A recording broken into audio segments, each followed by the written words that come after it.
Chapter 11. We visit the garden gnome Emporium. In a way, it's nice to know there are Greek gods out there because you have somebody to blame when things go wrong. For instance, when you're walking away from a bus that's just been attacked by monster hags and blown up by lightning, and it's raining on top of everything else, most people think that's just really bad luck. When you're a half-blood, you understand that some divine force really is trying to mess up your day. So there we were, Annabeth and Grover and I, walking through the woods along the New Jersey riverbank, the glow of New York City making the night sky yellow behind us, and the smell of the Hudson reeking in our noses. And Grover was shivering and braying, his big goat eyes turned slit-pupiled and full of terror. 3 kindly ones, all 3 at once. I was pretty much in shock myself. The explosion of bus windows still rang in my ears, but Annabeth kept pulling us along, saying, "Come on, the farther away we get, the better." All our money was back there, I remind her. Our food and clothes, everything. Well, maybe if you hadn't decided to jump into the fight, what did you want me to do? Let you get killed? You didn't need to protect me, Percy. I would have been fine. Sliced like sandwich bread, Grover put in. But fine. "Shut up, goat boy," said Annabeth. Grover brayed mournfully. Tin cans. Perfectly good bag of tin cans. We sloshed across muddy ground through nasty twisted trees that smelled like sour laundry. After a few minutes, Annabeth fell in line next to me. "Look, her voice faltered. "I appreciate you coming back for us, okay? That was really brave. We're a team, right?" She was silent for a few more steps. "It's just that if you died, aside from the fact it would really suck for you, it would mean the quest was over. This may be my only chance to see the real world." The thunderstorm had finally let up. The city glow faded behind us, leaving us in almost total darkness. I couldn't see anything of Annabeth except a glint of her blonde hair. "You haven't left Camp Half-Blood since you were 7, I asked her. "No, only for short field trips. My dad, the history professor, it didn't work out for me living at home. I mean, Camp Half-Blood is my home." She was rushing her words out now, as if she was afraid someone might try to stop her. "At camp you train, and that's cool and everything, but the real world is where the monsters are. That's where you learn whether you're any good or not." If I didn't know any better, I could have sworn I heard doubt in her voice. "You're pretty good with that knife," I said. "You think so? Anybody who can piggyback ride a Fury is okay by me." I couldn't really see, but I thought she might have smiled. "You know," she said, "maybe I should tell you something funny back on the bus." Whatever she was trying to say was interrupted by a shrill toot toot toot, like the sound of an owl being tortured. "Hey, my reed pipes still work," Grover cried. "If I could just remember a Find Path song, we could get out of these woods." He puffed out a few notes, but the tune still sounded suspiciously like Hilary Duff. Instead of finding a path, I immediately slammed into a tree and got a nice-sized knot on my head. Add to the list of superpowers I did not have, infrared vision. After tripping and cursing and genuinely feeling miserable for another mile or so, I started to see light up ahead, the colors of a neon sign. I could smell food. Fried, greasy, excellent food. I realized I hadn't eaten anything unhealthy since I arrived at Half-Blood Hill, where we lived on grapes, bread, cheese, and extra lean-cut, nymph-prepared barbecue. This boy needed a double cheeseburger. We kept walking until I saw a deserted 2-lane road through the trees. On the other side was a closed-down gas station, a tattered billboard for a 1990s movie, and one open business, which was the source of the neon light and the good smell. It wasn't a fast food restaurant like I'd hoped. It was one of those weird roadside curio shops that sell lawn flamingos and wooden Indians and cement grizzly bears and stuff like that. The main building was a long, low warehouse and surrounded by acres of statuary. The neon sign above the gate was impossible for me to read because if there's anything worse than my dyslexia than regular English, it's red cursive neon English. To me, it looked like Antinu mes Gerdaren Gomen Emporium. "What the heck does that say?" I asked. "I don't know," Annabeth said. And she loved reading so much I'd forgotten that she was dyslexic too. Grover translated. Auntie M's Garden Gnome Emporium. Flanking the entrance as advertised were 2 cement garden gnomes, ugly bearded little runts, smiling and waving as if they were about to get their picture taken. I crossed the street following the smell of the hamburgers. Hey, Grover warned. The lights are on inside, Annabeth said. Maybe it's open. Snack bar, I said wistfully. Snack bar, she agreed. Are you too crazy? Grover said. This place is weird. We ignored him. The front lot was a forest of statues, cement animals, cement children, even a cement satyr playing the pipes, which gave Grover the creeps. Blah ha ha, he bleated. Looks like my Uncle Ferdinand. We stopped at the warehouse door. Don't knock, Grover pleaded. I smell monsters. Your nose is clogged up from the Furies, Annabeth told him. All I smell is burgers. Aren't you hungry? Me, he said scornfully. I'm a vegetarian. You eat cheese enchiladas in aluminum cans, I reminded him. Those are vegetables. Come on, let's leave. The statues are looking at me. The tall door creaked open. Standing in front of me was a tall Middle Eastern woman. At least I assumed she was Middle Eastern because she wore a long black gown that covered everything but her hands, and her head was completely veiled. Her eyes glinted behind a curtain of black gauze, but that was about all I could make out. Her coffee-colored hands looked old, but well-manicured and elegant, so I imagined she was a grandmother who had once been a beautiful lady. Her accent sounded vaguely Middle Eastern, too. She said, Children, it is too late to be out alone. Where are your parents? They're, Annabeth started to say. We're orphans, I said. Orphans? The woman said. The word sounded alien in her mouth. But my dears, surely not.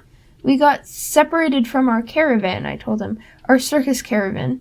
The ringmaster told us to meet him at the gas station if we got lost, but he may have forgotten, or maybe he meant a different gas station. Anyway, we're lost. Is that food I smell? Oh, my dears, the woman said. You must come in, poor children. I am Auntie Emmy. Go straight through the back to the warehouse, please. There is a dining area.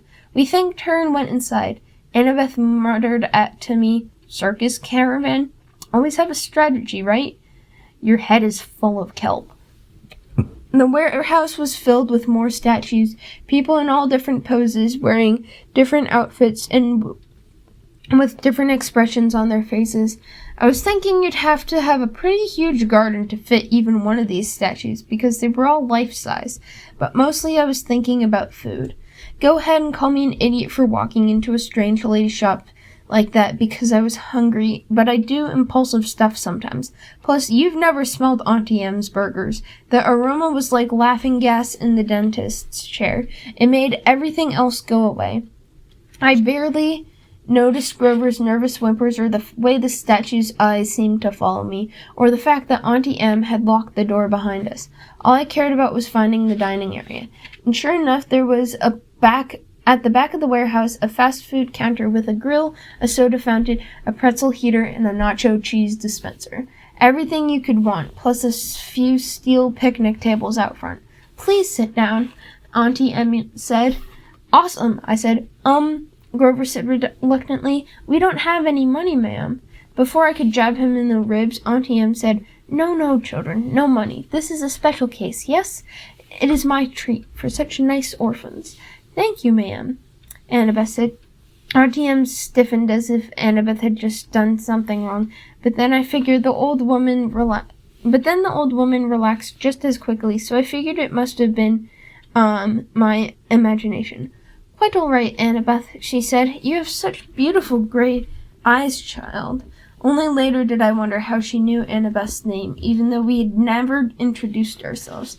Our hostess disappeared behind the snack counter and started cooking. Before we knew it, she had brought us plastic trays heaping with double cheeseburgers, vanilla shakes, and extra large servings of french fries. I was halfway through my burger before I remembered to breathe. Annabeth slurped her shake.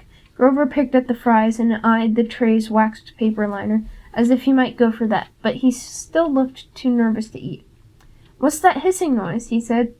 I listened, but didn't hear anything. Annabeth shook her head. Hissing?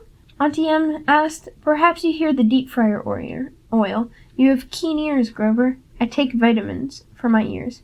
That's admirable, she said, but please, relax. Auntie Em ate nothing. She hadn't taken off her headdress even to cook, and now she sat forward and interlaced her fingers and watched us eat. It was a little unsettling having someone stare at me when I couldn't see her face, and I was feeling satisfied after the burger and a little sleepy, and I figured the least I could do was try to make small talk with our hostess. So you sell gnomes? I said, trying to sound interested.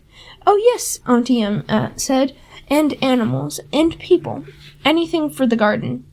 Custom orders. Sanctuary is very popular, you know. A lot of business on this road?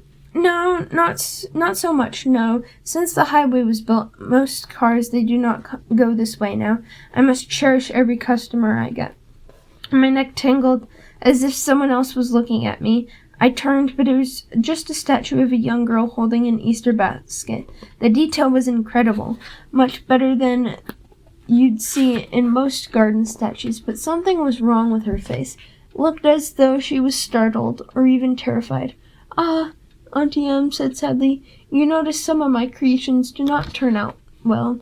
They are marred. They do not sell. The face is the hardest to get right. Always the face. You make the statues yourself? I asked. Oh yes. Once upon a time I had 2 sisters to help me in the business, but they have passed on, and Auntie Em is alone. I have only my statues. That is why I make them, you see. They are my company. And the sadness in her voice sounded so deep and real, I couldn't help feeling sorry for her. Annabeth had stopped eating. She sat forward and said, 2 sisters? It is a terrible story, Auntie Em said. Not one for children, really. You see, Annabeth, a bad woman was jealous of me long ago when I was young. I had a boyfriend, you know, and this bad woman was determined to break us apart. She caused a terrible accident. My sisters stayed by me. They shared my bad fortune as long as they could, but eventually they passed on. They faded away, and I alone have survived, but at a price. Such a price. I wasn't sure what she meant, but I felt bad for her. My eyelids kept getting heavier, my full stomach making me sleepy.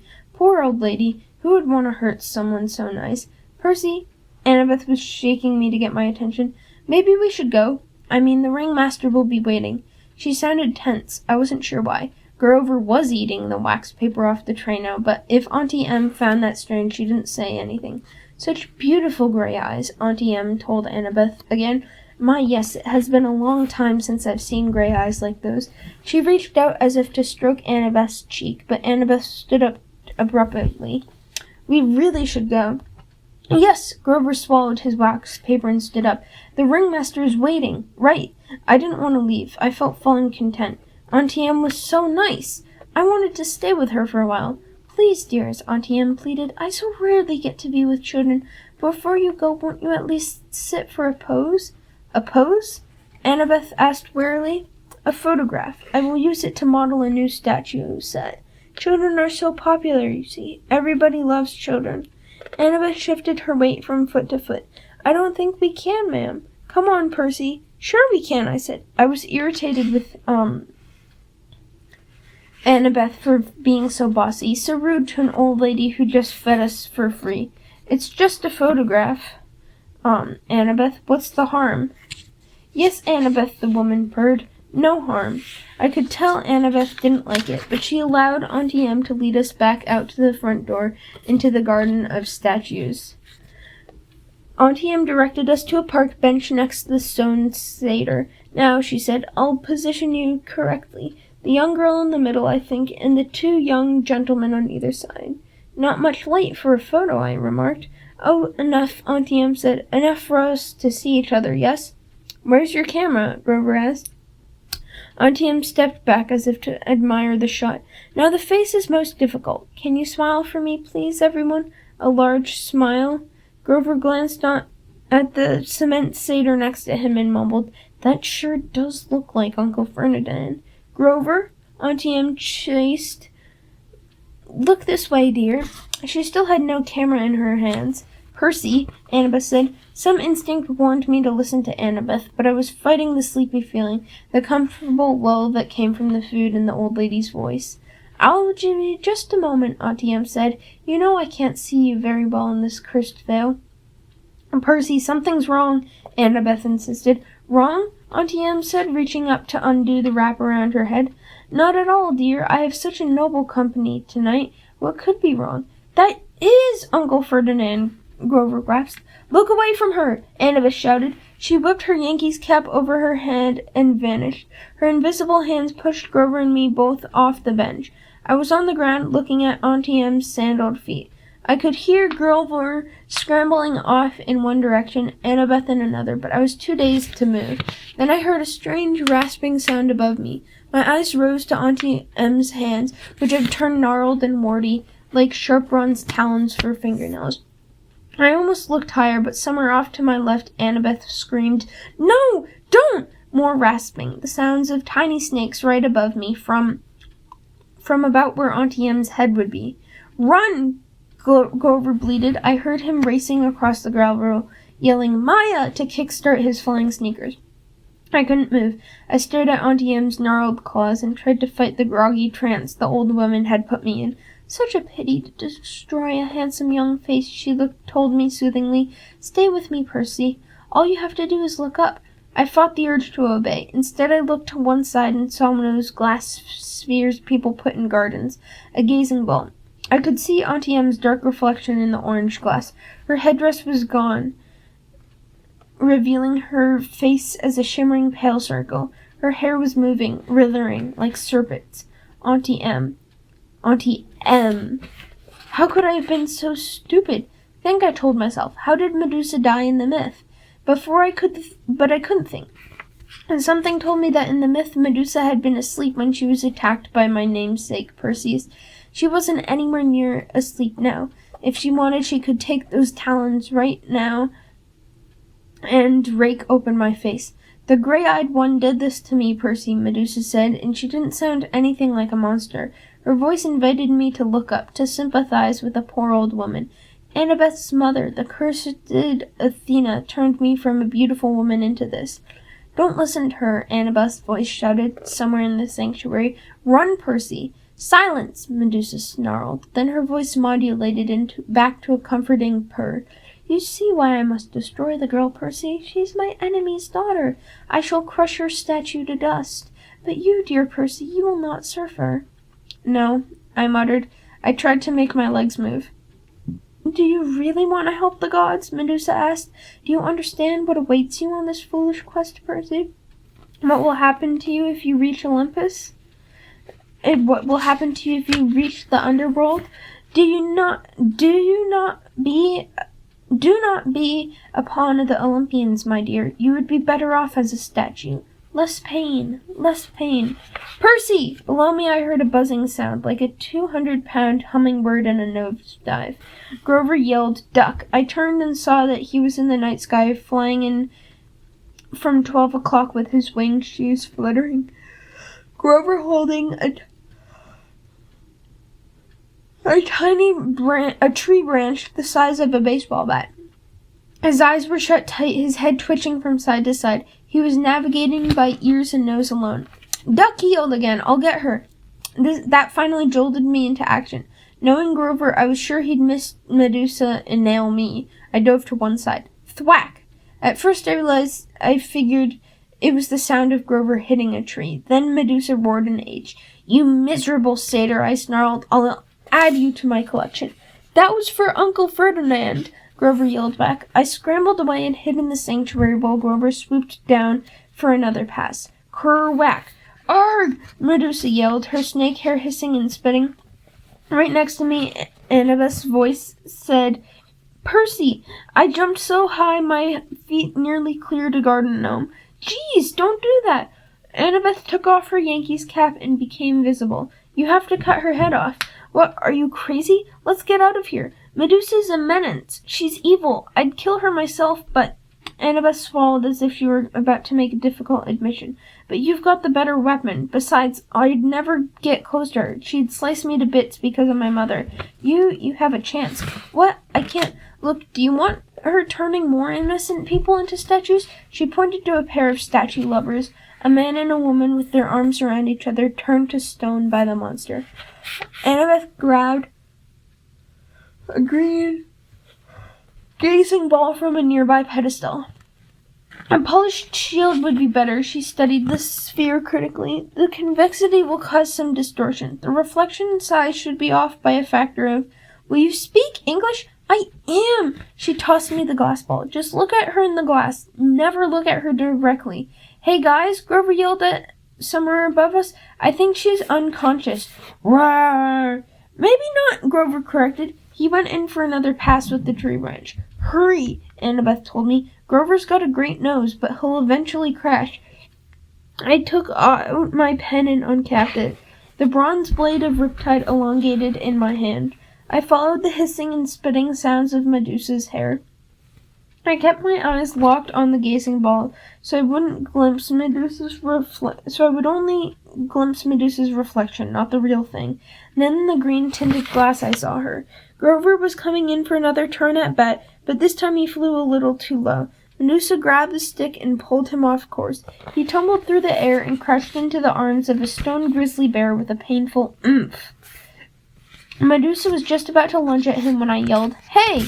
I advanced at her, which wasn't easy, holding a sword and a glass ball. If she charged, I'd have a hard time defending myself. But she let me approach. 20 feet, 10 feet. I could see the reflection of her face now. Surely it wasn't really that ugly. The green swirls of the gazing ball must be distorting it, making it look worse. You wouldn't harm an old woman, Percy, she crooned. I know you wouldn't. I hesitated, fascinated by the face I saw reflected in the glass, the eyes that seemed to burn straight through the green tint, making my arms go weak. From the cement grizzly, Grover moaned, "Percy, don't listen to her." Medusa crackled. Too late. She lunged at me with her talons. I slashed up with my sword, hearing a sickening schlock and a hiss like wind rushing out of the cavern, the sound of a monster disintegrating. And something fell to the ground near my foot. It took all my willpower not to look. I could feel warm ooze soaking into my sock, little dying snake heads tugging at my shoelaces. "Oh, yuck," Grover said. His eyes were still tightly closed, but I guess he could hear the thing gurgling and screaming. "Mega yuck." Annabeth came up next to me, her eyes fixed on the sky. She was holding Medusa's black veil. She said, "Don't move." Very, very carefully, without looking down, she knelt and draped the monster's head in black cloth, then picked it up. It was still dripping green juice. "Are you okay?" she asked me, her voice trembling. "Yeah," I decided, though I felt like throwing up my double cheeseburger. Why didn't the head evaporate it? "Once you sever it, it becomes a spoil of war," she said. "Same as your minotaur horn. But don't unwrap the head. It can still petrify you." Grover moaned as he climbed down from the grizzly statue. He had a big welt on his forehead. His green rasta cap hung from one of his little goat horns. His fake feet had been knocked off his hooves. The magic sneakers were flying aimlessly around his head. "The Red Baron," I said. "Good job, man." He managed a bashful grin. "That really was not fun, though." "Well, the hitting her with the stick part, that was fun, but the crashing into a concrete bear, not fun." He snatched his shoes out of the air. I recapped my story. Together, the three of us stumbled back to the warehouse. We found some old plastic grocery bags behind the snack counter and double-wrapped Medusa's head. We plopped it on the table where we'd eaten dinner and sat around it, too exhausted to speak. Finally, I said, So we have Athena to thank for this monster?" Annabeth flashed me an irritated look. "Your dad, actually. Don't you remember? Medusa was Poseidon's girlfriend. They decided to meet in my mother's temple. That's why Athena turned her into a monster. Medusa and her two sisters who had helped her get into the temple, they became the three Gorgons. That's why Medusa wanted to slice me up, but she wanted to preserve you as a nice statue. She's still sweet on your dad. You probably remind her of him." My face was burning. "Oh, so now it's my fault we met Medusa?" Annabeth straightened. In a bad imitation of my voice, she said, "It's just a photo, Annabeth. What's the harm?" "Forget it," I said. "You're impossible. You're insufferable. Hey," Grover interrupted. "You two are giving me a migraine, and satyrs don't even get migraines. What are we going to do with the head?" I stared at the thing. One little snake was hanging out of a hole in the plastic. And the words printed on the side of the bag said, "We appreciate your business." I was angry, not with Annabeth or her mom, but with all the gods for this whole quest, for getting us blown off the road and in 2 major fights the very first day out from camp. At this rate, we'd never make it to LA alive, much less before the summer solstice. What had Medusa said? "Do not be a pawn of the Olympians, my dear. You would be better off as a statue." I got up. "I'll be back." "Percy," Annabeth called after me. "What are you—" I searched the back of the warehouse until I found Medusa's office. Her account book showed her 6 most recent sales, all shipments to the underworld to decorate Hades and Persephone's garden. According to one freight bill, the underworld's billing address was DOA Recording Studios, West Hollywood, California. I folded up the bill and stuffed it in my pocket. In the cash register, I found $20, a few golden drachmas, some packing slips for Hermes Overnight Express, each with a little leather bag attached for coins. I rummaged around the rest of the office until I found the right-sized box. I went up to the picnic table, packed up Medusa's head, and filled out a delivery slip. The gods. Mount Olympus. 600th floor, Empire State Building, New York, New York. With best wishes, Percy Jackson. "They're not going to like that," Grover warned. "They'll think you're impertinent." I poured some golden drachmas in the pouch. As soon as I closed it, there was a sound like a cash register. The package floated off the table and disappeared with a pop. "I am impertinent," I said.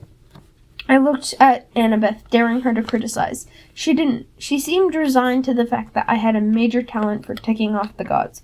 "Come on," she muttered. "We need a new plan."